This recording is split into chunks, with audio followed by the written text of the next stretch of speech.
Hello বন্ধুরা, সবাই আশা করি ভালো আছো। আজকে আমি বানাতে চলেছি ভিন্টেজ পেপার, যেটা আগেকার দিনে Let's go. আমি অনেক সার্চ করে ভিন্টেজ পেপার মেকিংটা দেখছিলাম। তো দেখার পরে আমি ভাবলাম যে না, ট্রাই করা যাক। তো তাই আমি শুরু করেছি। ভিন্টেজ পেপার বানানোর জন্য প্রথম আমাকে নিতে হয়েছে দুটো A4 শিট পেপার, কাঁচি, তুলি আর রং। তো রং কারুর কাছে না থাকলে কোনো অসুবিধা নেই, কফি ইউজ করতে পারো তার পরিবর্তে। আর তুলি না হলেও হাত দিয়ে করা যায়, যেহেতু আমার কাছে ছিল, তাও তুলিটা আমার কাছে ভাঙা। তারপরে A4 শিট পেপারটাকে সাইডগুলো হাত দিয়ে নর্মালি ছিঁড়ে নেওয়া যায় যেমন তেমন করে। তারপরে আমি দেখতেই পেয়েছো যে জল দিয়ে দিয়েছি অনেকটাই, খুবই বেশি পরিমাণে জল পড়ে গেছিলো। আর কালারটা আমি কোথাও মিক্সড করিনি, ডাইরেক্ট অ্যাপ্লাই করেছি। তাই জন্য কি হয়েছে না, কিছু জায়গায় ডিপ ব্রাউন দেখাচ্ছে আর কিছু জায়গায় খুবই হালকা।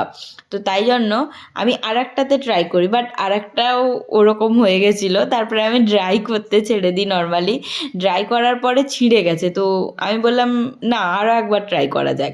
তো তারপরে আমি কি করলাম, এবারে আমি জলও দিইনি, সাইডগুলো কেটেও নিইনি, জাস্ট এমনি একটা A4 শিট পেপার নিলাম এবং তার উপরে একটু বেশি পরিমাণে জল এবং কালার দিয়ে ইউজ করতে থাকলাম। তারপরে আমি ওই ইয়েলো কালার, যেটা ইয়েলো অকার আপনারা ইউজ করতেই পারেন, ইয়েলো কালার আর ব্রাউন কালারটা একটা জায়গায় মিক্সড করলাম এবং বেশি পরিমাণে জল দিয়ে সেটাকে আমি অ্যাপ্লাই করতে শুরু করলাম।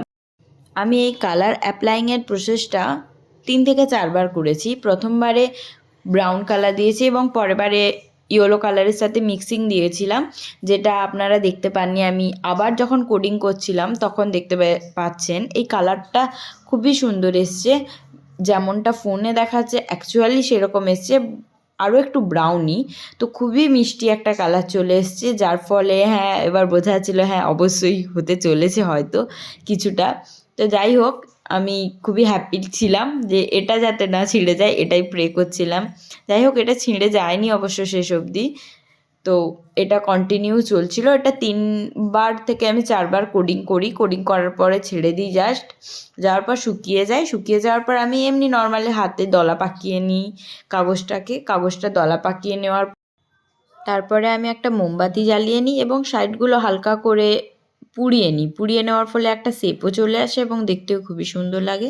তার ফলে হ্যাঁ, এটা তৈরি হয়ে যাচ্ছে অ্যাট লাস্ট ভিন্টেজ পেপার, যেটা আমি মেকিং করেছি, যেটা হয়তো হতে পারে পুরোপুরি ভিন্টেজ পেপার হয়ে ওঠেনি, কিন্তু আমার কাছে এটা ফার্স্ট টাইম ট্রাই করেছিলাম। তো আমি খুবই হ্যাপি ছিলাম, যেহেতু অনেকক্ষণ ট্রাই করার পরে এটা আমার কাছে হয়ে মানে প্রেজেন্ট হয়েছে। তো যাই হোক, এটা আমার কাছে খুবই ভালো লেগেছিলো, যেহেতু আমি ফার্স্ট টাইম ট্রাই করেছিলাম। তো জানিও তোমরা কেমন হয়েছে, আমার কাছে তো খুবই ভালো লেগেছে।